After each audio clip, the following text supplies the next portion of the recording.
At my most desperate moment, Ethan married me. Everyone said he did it to spite my sister. Yet after his fatal car accident, he left all his inheritance to me. And a voice recorder. When I pressed play, his gravelly baritone resonated, "Lily, could you like me even a little?"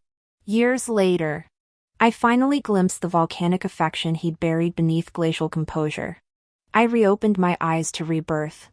My adoptive mother clutched my hands pleading, "Lily, will you take Mia's place in prison?" Before 16, I'd been the Anderson family's cherished princess, beloved by parents, doted on by brother Daniel, living carefree. Then Mia arrived with DNA results, revealing our hospital swap at birth. She was the true heirloom, I, the cuckoo usurper. I'd intended to leave, with biological parents deceased and Mrs. Anderson unwilling to abandon me. Formal adoption followed. The Andersons treated me kindly. Daniel never withdrew his affection. Mia never antagonized me. Gratitude filled me. Until the backstage incident. During theater rehearsals, Mia's heated argument with a co-star escalated. The actress tumbled downstairs, entering permanent vegetative state. No surveillance footage existed. Someone had to answer. Being the sole witness, they came for me. Mrs. Anderson wept rivers, begging me to shoulder the blame. Mia knelt, kowtowing and self-slapping, choking apologies. The family's collective anguish broke me. I acquiesced. Prison life gutted me. Initially, the Andersons visited, teary with guilt. Gradually, their appearances dwindled. During rehabilitation planning, the warden asked about post-release goals. After long deliberation, I wrote, "See Mom and Dad again." My cellmate chuckled. "Of course they'll fetch you home. Why doubt?" I smiled without explanation. Release day arrived. No family. Only Mr. Anderson's assistant delivered me to the airport with a thick envelope. His silence spoke volumes. They'd discarded me. I refused the money. Not pride settling debts. 20 years of Anderson upbringing offset by 5 prison years. Clean slate. After securing a studio apartment, I canvassed countless employers before landing work despite my record. 2 weeks later, termination. The manager finally confessed under pressure, "You crossed someone powerful." Understanding dawned. No protests escaped me. Don't provoke those you shouldn't. Except the Anderson family. Who else would it be? That day, I walked down the street hugging my bag. A light drizzle fell, the cool mist clinging to my face and clothes. Passing Central Square, I paused to watch Mia's live broadcast on the giant screen. On the awards stage, she glowed with dazzling beauty. When the camera panned, I saw Mr. and Mrs. Anderson gazing at her with tearful eyes, as though beholding a priceless treasure. Their faces overflowing with adoration. For some reason, I suddenly remembered my first prison visitation. My adoptive mother had wept at my gaunt appearance, promising, "Lily, I'll take care of you for life after your release. I love you." Yet 2 years ago, during our final meeting, her expression held only faint guilt. She'd said, "Lily, Mia's engaged to Ethan now. She loves him dearly. After your release, could you leave this city?" To avoid the Harrisons uncovering the past. Ethan, the heir of the Harrison family. Prison TVs occasionally broadcast updates about Mia and Ethan's epic love story. They said Ethan, once a notorious playboy, had reformed for Mia, entering the entertainment industry he'd once scorned to pave her career path, personally securing her awards. Sometimes I envied Mia. Envied her doting parents. Her devoted lover. At barely 25, she'd conquered both career and romance. Not like me. No family. No career. No love. Unloved. As for marrying Ethan, that began as pure accident. After losing my job, I returned home to work as a diner waitress. It kept me busy. I don't know how he found me. He appeared as I carried beers to a table. The drunk customer got handsy. I slapped him. He roared, kicking me to the floor. Beer and hot soup drenched my uniform. The man kept cursing, raising his fist until silence fell. I looked up into eyes brighter than constellations. Ethan smirked, his amusement hollow. Lily. So here you are. I stood, shaking off food scraps, and tried to walk away. His voice stopped me. Since you're this pathetic, want to marry me? I turned, stunned. Have you lost your mind? Dead serious. His gaze turned inscrutable. Truth is, your sister dumped me. You've been crushed by the Andersons. We're an alliance of the wronged. The flickering streetlight died. In darkness, his cigarette ember glowed as he scoffed. You've got nothing left. Marrying me can't make things worse.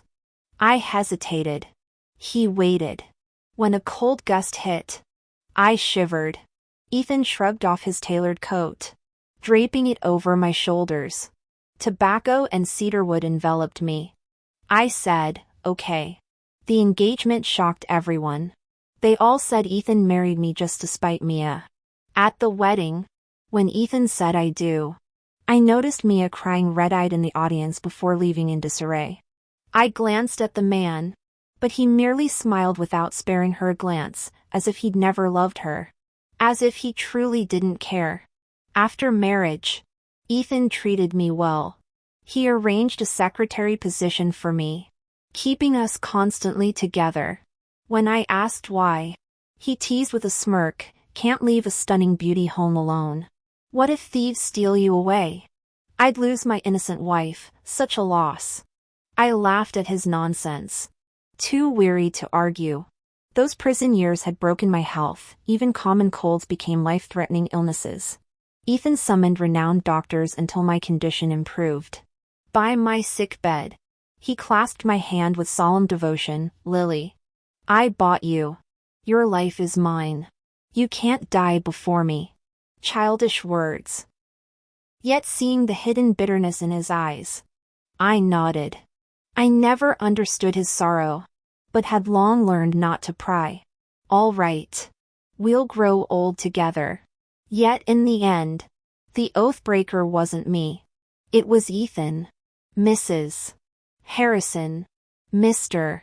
Harrison passed away at 3 a.m. yesterday from critical injuries sustained in a major car accident. Our condolences. In the morgue, the Harrison parents wept uncontrollably, gazing at Ethan's bloodless face. I thought bitterly, heaven favored him with unmatched wealth, looks, and talent. Why begrudge him mere 34 years? What waste. What cruel waste. I arranged Ethan's funeral myself. Throughout our 5-year marriage, many had doubted us. Mia. Love turned to hatred. Eagerly awaited my downfall. Yet no one anticipated Ethan leaving me all his assets and shares. The Harrisons raised no objections, though they left hunched and broken. A week later, Ethan's attorney Chin delivered inheritance documents. Departing, he handed me a voice recorder. Mr. Harrison's memento. We restored it, thought you should have this. Lily. The recording held Ethan's cool baritone, crackling with static. I married you never to spite Mia. I liked you. I paused, feeling strangely calm, as if I'd always known. Ethan chuckled softly. You've probably forgotten, we met earlier. You were our school's unattainable genius.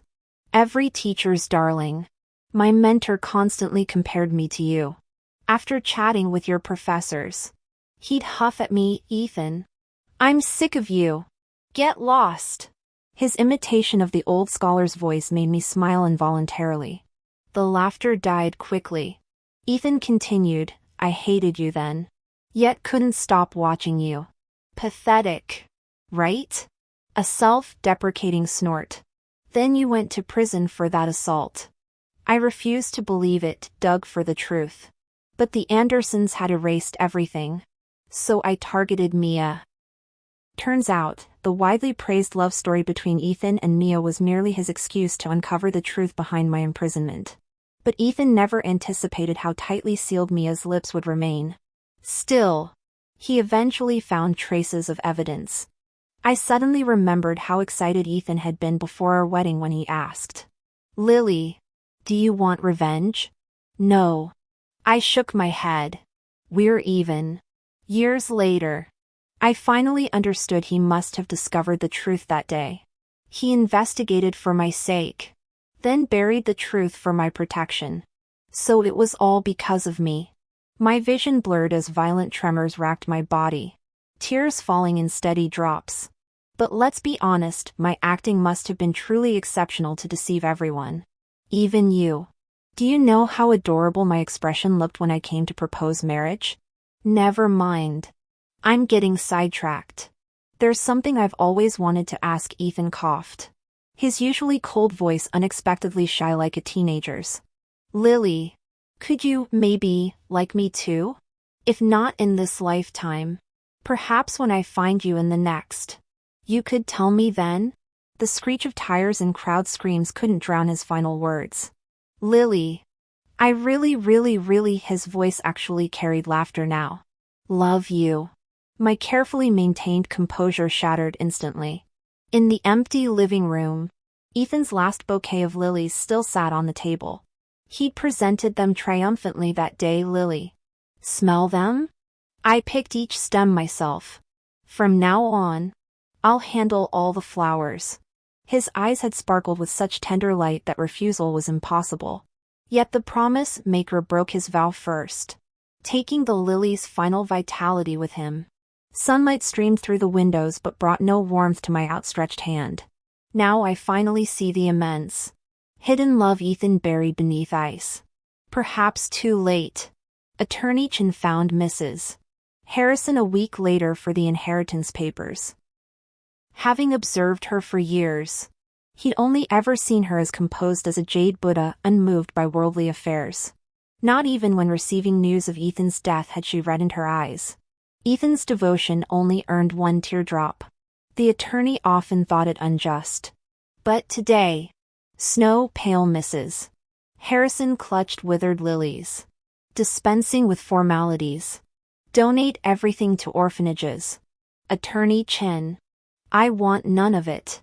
No room for negotiation remained. Her marble composure had cracked, revealing the glacial truth beneath love's delayed thaw arriving past its season. As Attorney Chen was leaving, he couldn't resist turning back to ask, Mrs. Harrison, have you ever loved Ethan? Mrs. Harrison merely smiled without answering. Years later, when Mrs. Harrison had become a philanthropist featured in countless media reports for funding numerous orphanages, I saw her again at her sickbed. Though only 45, her hair had turned completely white. Gazing out the window as if seeing someone, she suddenly spoke with girlish tenderness. I did. I always did. Lily, I'm begging you to save your sister. Mrs. Anderson clutched my hands desperately, tears streaming down her face. Mia's so young. She can't go to prison. The celebrity sister sobbed hysterically. I didn't mean to. My career will be ruined. I awoke to this cacophony of wailing, my head throbbing. Blinking through the haze, I saw Mia collapsed weeping on the floor. Mr. Anderson comforting her while Mrs. Anderson maintained her death grip on me. Lily, will you take Mia's place? Mrs. Anderson's choked plea carried dreadful sincerity. My silence seemed encouraging. There's no surveillance footage, she pressed. The paparazzi only caught a figure. If you confess to accidentally pushing Emily, the police won't. I'll ensure you're treated well in prison. The Anderson family will support you forever after. She'd made identical promises last lifetime. Their validity lasted barely a year. When special privileges expired, my cellmates retaliated against the pretty rich girl with beatings, humiliation, even poison. During my medical parole for nitrate poisoning, Mrs. Anderson appeared one last time. "Prison isn't a resort," she'd said coldly. "Mia's traveling abroad. I won't have time for you anymore." Now, staring at her tear-streaked face, I believed her sincerity. But sincerity fades. Guilt curdles into resentment. Gently extracting my hands, I stated, "No." Shock froze the room. The obedient lamb had grown teeth. "Mother, I'm grateful for 20 years of care, but I won't sacrifice my life for this. Call me selfish. Call me ungrateful. I won't take the blame. I'd been reborn not to relive hell, but to walk clean and proud toward Ethan. Last time he saved me. This time, I'd save myself." Mr. Anderson exploded, berating my ingratitude. The women's wails crescendoed. When threats failed, they locked me in my room, all except Daniel, who remained silent as always. Mrs. Anderson confiscated my phone, unaware I had a backup. When I powered it on, trending headlines about Emily's accidental critical injury and subsequent vegetative state greeted me. The evidence was scarce, just a paparazzi's blurry backshot photo and one damning caption: "Mia and her sister Lily were last seen alone with Emily." The police would arrive soon. My fingers automatically dialed the memorized number on the backup device. Staring at those familiar digits, I hesitated. Fear coiled in my chest, terror that the voice answering might not be his. Dread that waking from this dream would erase him forever. In what felt like a past life, after Ethan's death, I'd kept paying his phone bills. During countless sleepless nights, I'd texted him mundane updates or petty complaints. Always, the same auto reply appeared: "I'm here, Lily." He'd programmed that response before dying. How cruel, to clutch my heart so tightly that decades couldn't loosen his grip. Sunlight streamed through parted curtains as I rose, its warmth undercut by lingering chill. Outside, police cars idled near Mr. Anderson's covertly watching figure. Trembling, I finally sent the text: "Ethan, are you coming to save me?" Mrs. Anderson tried blocking me from confronting the officers, hoping to cement my guilt. Instead, I slammed my palm against the door, answering their questions. I ignored her pleading looks. Last time, I'd confessed freely, even destroyed my own alibi. But the familial debt that bound me then had eroded through lifetimes. Not hating them was mercy enough. Mia's panicked stuttering contrasted sharply with my calm testimony. Truth needed no explanation. The officers handcuffed her without debate. Mrs. Anderson's hysterical sobbing and Mr. Anderson's murderous glares followed them out. Daniel approached as I watched the commotion. "The Andersons can't shelter you anymore," he said hoarsely. "You should leave, Lily." I studied his red-rimmed eyes. "Aren't you angry?" He gazed at the distant police lights. "You're still my sister." He'd said those identical words before, when urging me not to take Mia's fall. I'd asked why he cared. His rain-soft eyes had answered then, just as his wind-whispered words did now, carrying that same bittersweet protection. However, I failed to heed his advice. This time, I decided to listen. Mr. and Mrs. Anderson probably hated me to the core now. Staying would only cause more pain. I said solemnly, "Daniel, take care of yourself." Daniel's lips twitched with a hoarse voice. "Lily, live authentically." After packing, I left the Anderson residence. The wind scattered fallen leaves as sunlight warmed my skin. Suddenly, someone rushed toward me in panic. "Lily, are you okay?" I looked up to see a man in a black shirt, tall and lean-shouldered, drowning in dawn's golden light. His striking features held lazy charm. though now pale with concern. After confirming I was unharmed, his gaze lingered on my luggage. "Lily, are you running away from home?" It was Ethan. Specifically, a much younger version. Memories flooded me, his tender glances, sleepy yawns, guiding me through wedding vows. That first sunset encounter surfaced clearest, feigning nonchalance while nervously clenching hidden fists as he asked, "Lily, will you marry me?" My heartbeat thundered. I couldn't blink. Terrified he'd vanish. His eyes widened in alarm. "Lily, why are you crying? Who hurt you?" Crying? I should be overjoyed. Yet lifetimes of pent-up sorrow erupted through tear ducts. He wordlessly pulled me into an embrace, murmuring against my hair with affectionate exasperation, "Hush now. Tell me who to punish." "No punishments." I fisted his sleeve, pressing tear-streaked cheeks to his chest.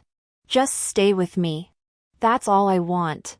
Ethan's apartment felt achingly familiar, minimalist spaces I'd haunted after his previous death. Now sunlight streamed through undusted windows onto the same leather couch where we'd first slow danced. Every corner whispered memories I could finally rewrite. Without noticing, as I skillfully walked to the back, turned the corner, pushed open the door, and entered the restroom, Ethan's gaze darkened for a moment, staring at my swollen red eyes and disheveled reflection in the mirror. I sighed softly. This was humiliating. I'd resolved to face Ethan with dignity, yet every encounter left me looking pathetic. But it didn't matter. Ethan loved me. He'd never reject me.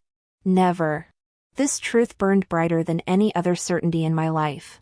When I exited, Ethan leaned against the wall waiting. "Why were you crying?" he asked. I recounted everything without hesitation. We kept no secrets between us. His expression darkened as he processed the details. "So the Anderson family wants you to take the blame?" I nodded. But I refused. This isn't over.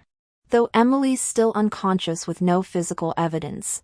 The police consider Mia the prime suspect now. But you're not completely cleared either. "Ethan," I interrupted abruptly. "I'm hungry." His intense gaze swept over me, lingering on my calm expression before relenting. "I'll cook." He disappeared into the kitchen. Memories flooded back in our previous life. My chronic stomach issues had driven Ethan to master therapeutic cooking. I'd assumed he'd always been skilled, but now watched him serve lumpy noodles swimming in oversalted broth. The realization struck, the Harrison heir had learned culinary arts entirely for me. "Is it good?" he asked, eyes sparkling like the night he'd first confessed his feelings. I swallowed the salty mouthful and nodded hard. "Delicious. Anne, I really like it." The noodles ultimately ended up in the trash. When tears welled in my eyes, Ethan tasted his creation and immediately disposed of it. "I might cry too." He grimaced adorably. "This tastes like seawater." His comical pout made me laugh, dissolving the lingering tension. "You'll become an amazing cook," I promised through giggles. His answering smile held all the warmth of our shared tomorrows. I smiled. "Because," I said, "I'm going to be the only person who gets to taste your cooking in the future." The man's eyes flickered with unreadable depth, his gaze turning contemplative. "Lily," he spoke gravely, "what exactly am I to you in this future version of events?" I froze. When I looked up, his dark eyes held unwavering certainty. He'd figured it out. Of course he had. Ethan had always been perceptive. After a heartbeat's pause, I answered softly, "Lovers. People who love each other." I expected shock or skeptical questioning. Instead, his stern expression melted into something startlingly tender. The corners of his eyes crinkled, his lips curving with genuine warmth. "Good," he murmured. "That's good." Moonlight caught the beauty mark trembling near his eyelid as he smiled. Suddenly I needed to know if it tasted like salt or secrets. So I rose on tiptoes and kissed it. His startled gasp made me laugh against his skin. "Ethan," I confessed, breath misting his cheek. "I adore you. Forgot to say it in our last life. Let me fix that now." Later, when he tucked me into bed, Ethan placed his childhood talisman, the jade pendant that had guarded his health since infancy, into my palm. "Call if you get scared," he said, lingering at the doorway. "I'll come running." The carved jade grew warm in my clenched fist. My face burned long after his footsteps faded. Only when the door clicked shut did I realize my cheeks ached from smiling. Ethan had always been this way, all rakish charm on the surface, yet capable of devastating tenderness. Midnight found me staring at my phone. Moonlight striped the quilt as I typed, still awake. Before I could second-guess sending it, the door creaked open. There he stood, moonlight softening his sharp features into something ethereal. "Lily?" Ethan bent close enough for me to count his eyelashes. "What's wrong?" The message was sent less than a minute ago. Yet he'd already arrived. He truly lived by his words. If he said he'd come, he'd show up no matter how late. Perhaps, like me, he hadn't slept a wink tonight either, all because he feared I might truly need him. This realization made my heart clench painfully, aching and heavy with emotion. I stayed at Ethan Harrison's home for 2 weeks. My greatest joy became waiting for Ethan to return each day. He'd fuss over culinary experiments in the kitchen while I leaned against the doorway watching him, occasionally lending a hand. Under warm yellow lighting, his slicked back hair revealed a handsome face still bearing traces of youthful innocence, softened further by the ambient glow. This version of Ethan hadn't yet graduated college. Compared to the decisive CEO Harrison from my previous life, he now seemed slightly green and untested, a chapter of his life I'd never witnessed or understood. Sometimes he'd glance up with those clear eyes brimming with undisguised affection, corners of his lips quirking upward. He really does love me, I realized with sudden clarity. My heart constricted violently, emotions surging through my bloodstream before dissolving into a long, tremulous sigh. As Ethan's cooking skills improved daily, the Anderson family finally made their move. I'd anticipated they wouldn't let Mia take the fall, but never imagined they'd bribe Emily's agent to frame me as the mastermind. The sheer audacity took my breath away. Before rolling cameras, Mrs. Anderson tearfully exposed my adoption story. I never imagined Lily would hurt others. She's always been such a good girl, but now she's framing her own sister to escape punishment. Mia nestled in her arms, clumsily wiping her mother's tears while letting her own flow freely. "Don't cry, Mom. Sister must have made a mistake. I'll take the blame if it means she'll care for you." The Anderson women wept piteously for the media until Mr. Anderson delivered the final blow. "Lily, after all we've done for you, it's time to take responsibility for your crimes." The viral video sparked online outrage. "Ungrateful wretch. How dare this imposter live in luxury while framing the real heiress?" My social media exploded with hate messages. Former classmates called demanding explanations. I answered genuine concerns but blocked anyone urging confession. Through the storm, I remained still, without official charges. I refused to play their game of self-incrimination. When Ethan rushed home upon hearing the news, his first words were, "Let me help." I simply smiled. "I don't need," I began, then stopped mid-sentence. For some reason, I suddenly remembered an incident from my previous life, a fierce argument. Though fierce might be an overstatement, the truth was, Ethan had treated me so well that it sparked envy. Someone spread rumors about my prison past online, unleashing a torrent of hate. Ultimately, it all boiled down to one thing: I wasn't good enough for Ethan. He wanted to clear my name by appearing together at a press conference and filing lawsuits against the gossips. But I refused. Though my conscience was clean about serving time, I didn't want Ethan dragged into scandal. This angered him. "Am I truly your husband in your eyes?" he demanded coldly that evening in our dim living room. the last sunlight painting his silhouette. I insisted silence was better. Called him unreasonable. After a long pause, he'd laughed bitterly. You walk through this world with integrity. I won't tolerate anyone tarnishing that. Do you understand, Lily? I'd stubbornly stayed silent. Watching his solitary figure leave, I felt instant regret. Why not humor him? It seemed such a small thing then. I never imagined that would be our last meeting. After his death, I tortured myself with questions. Why didn't I stand by him? Why never voice my feelings? The lilies he sent weekly. His meticulous care. That unwavering attention, how could I have been blind to his love? I knew. I always knew. I was the villain who took his devotion for granted. Complacent in his constancy yet never soothing his insecurities. Only in losing him did I comprehend love. The cruelest fate for belated realization is having no time left, no chances to speak. To bridge the distance. To love properly. This second chance at life is heaven's mercy. I've no patience for love's coy games or slow dances. I simply need him. Need. Want. Crave.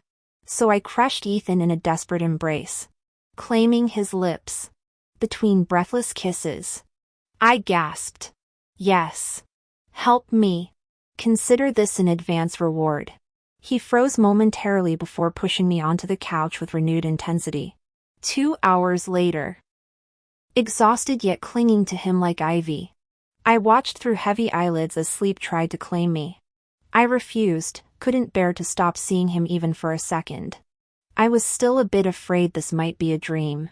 He leaned down and gently kissed my cheek and forehead. I'm here, Lily. Sleep. I'll always be here. I murmured in response before finally succumbing to the darkness.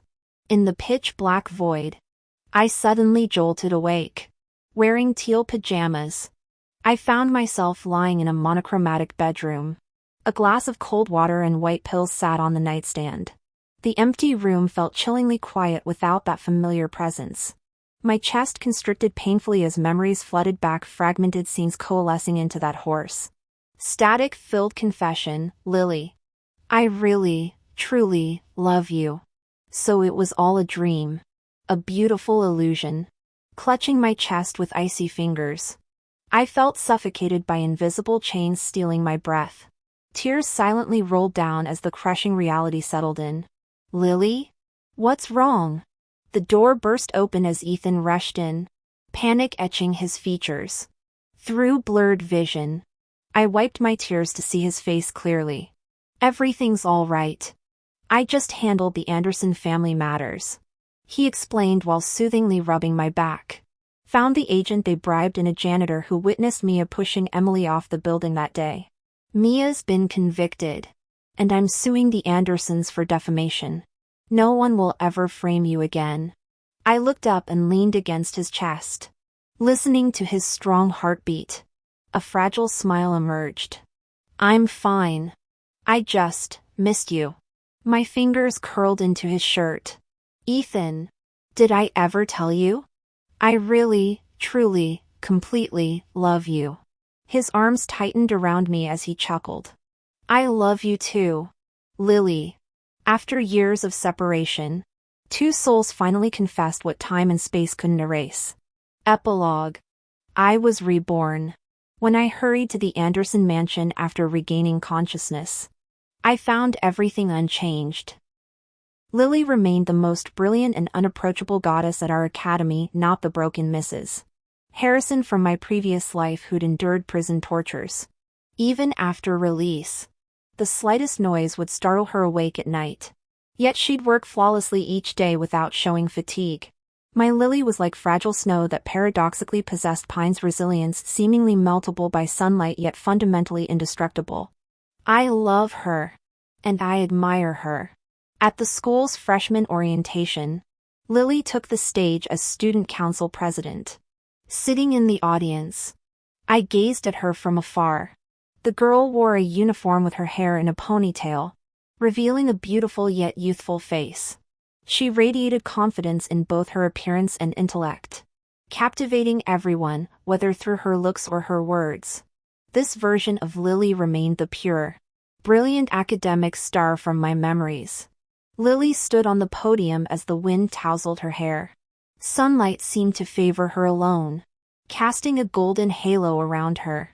In that moment, I wish time could freeze. My Lily should never have to endure hardships. Let her stay this innocent forever, where laughter stays laughter and sorrow stays sorrow. No vicious gossip. No humiliating mockery. How perfect that would be. Having foreseen Mia's accident, I'd installed surveillance in that remote stairwell. Just as I prepared to release the footage, Lily's distress message arrived. That's when I knew she'd been reborn too. I wanted to test her resolve. Would she protect the Anderson family again? But this time, she refused to take the blame. She walked away from them. I watched her quietly drag her luggage down the deserted sycamore-lined avenue. When she spotted me, her smile bloomed like warm sunshine. I brought her home, pretending ignorance about everything. After much effort, I produced a disastrous-looking bowl of noodles. Watching her stunned expression, I gradually let her discover my feelings. Seeing her tremble with emotion should have delighted me, yet her tears only made my heart ache. Forget it, I thought. My love alone would suffice. She threw herself into my arms, clinging tightly as she confessed, "Ethan, I really, really, really like you." Suddenly, the world seemed to burst into blossom, fighting back stinging tears. I whispered to my princess, "Me too. Lily, I really, really, really like you too." They say destined lovers always find each other. When that day comes, I'm certain the sunshine will feel just as warm.